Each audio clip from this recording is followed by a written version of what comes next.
so he knows both sides of the coin, okay? So if you're able to make it, or if you know someone who would be interested, all roads lead here tomorrow at 5:30, okay?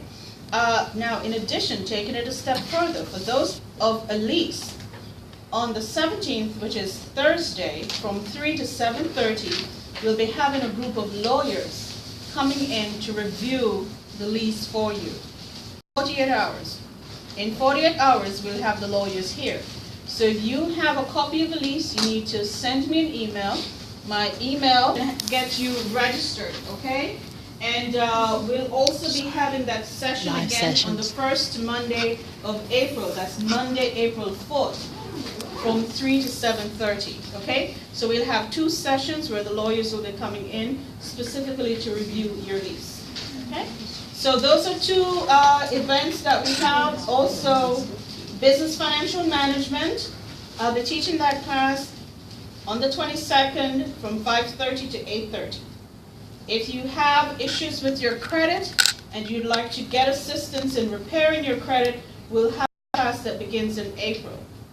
The process, it's a 5-week program. However, it's on Tuesdays for 2 hours from 6 to 8 p.m. And over the 5 weeks, you'll have a workshop setting, as you do now, and then you'll meet with a financial counselor one-to-one.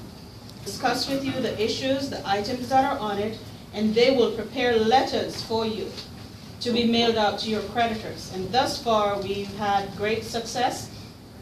Persons have actually called and informed me that they've actually had a lot of information and derogatory entries removed from their credit. The best part about it is that this is free.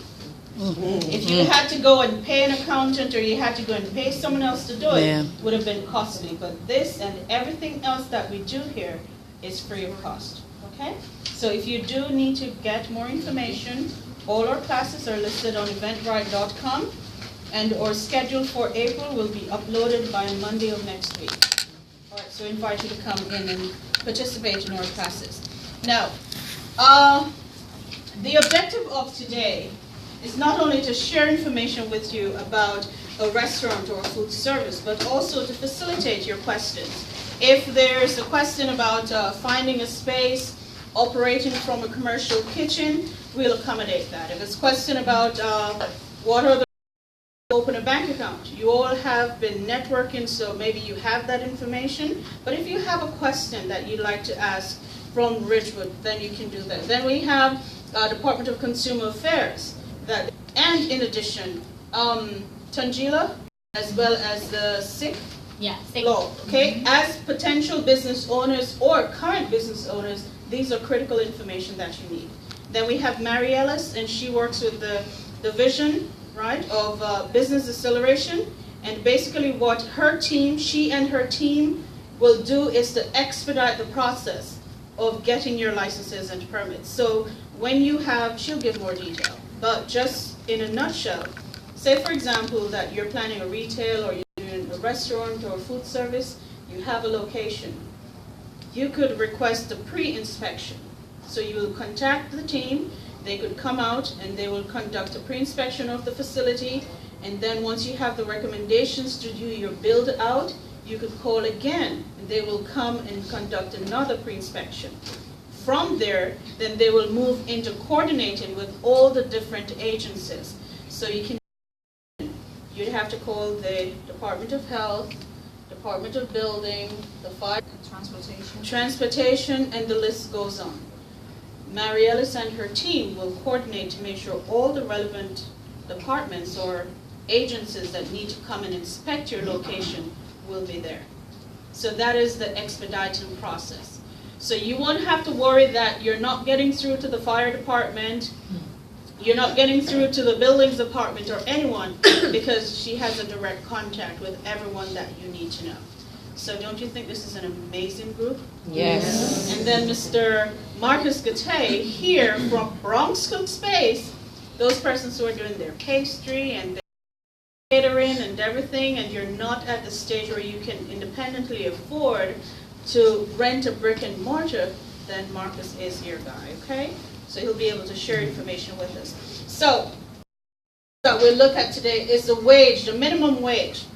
Now, this is basically for example. Okay, the current minimum wage is $9 per hour. Okay, so it at went the up. time when we had this, it's $9 per hour. It usually increases at the end of each year or so. That restaurants and food service entities have is that we have a breakdown. Bless you. So say, for example, you have different classification of workers. For the non-tipped workers, those are regular front office that they are backup house. They're not inter-tip or anything. Then you have to pay them at least the minimum wage, okay? Plus applicable overtime. Fees and all those that are labeled and you go in, you're served, table served and everything. Those would be, in most cases, be classified as tipped food service workers. Now, what will happen is that you can pay them a percentage of the minimum wage with the assumption that the remaining portion of it, okay, so if you're a heavy tipped restaurant or facility, then you can pay the staff up front, okay, a percentage. Let's use the example of $7.25. So for the regular staff, you'll pay $7.25 per hour. But for tipped staff, what you pay is $5 and at least $2.25. Okay? You can go as low as $2.25. That's when the minimum wage was $7.25. Okay? So you're able to do a percentage. Now, if you go as low as $2.25, you are assuming that they will get at least $5 per hour in tips.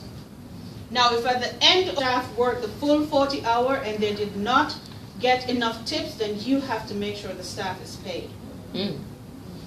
So the caution of that is that you would not be able to start your team off as tipped, and then if things are not well, then you switch them. You have to make that decision where you are.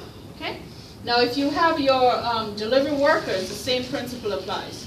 You have a percentage that you can pay them with the assumption that they will be tipped. Now, from our panel, is there any additional information you'd like to add in where wage, any recommendations for persons where wage is concerned? Or we covered it? We covered it. All right, thank you. Any questions where wage is concerned? Yes. And that's being reported to tax to the IRS, right? Yes, And you're gonna have to make sure you do your staff deductions. If once you're doing that, you're doing your payroll. You got to make sure that you have everybody documented, and then based on the number of staff members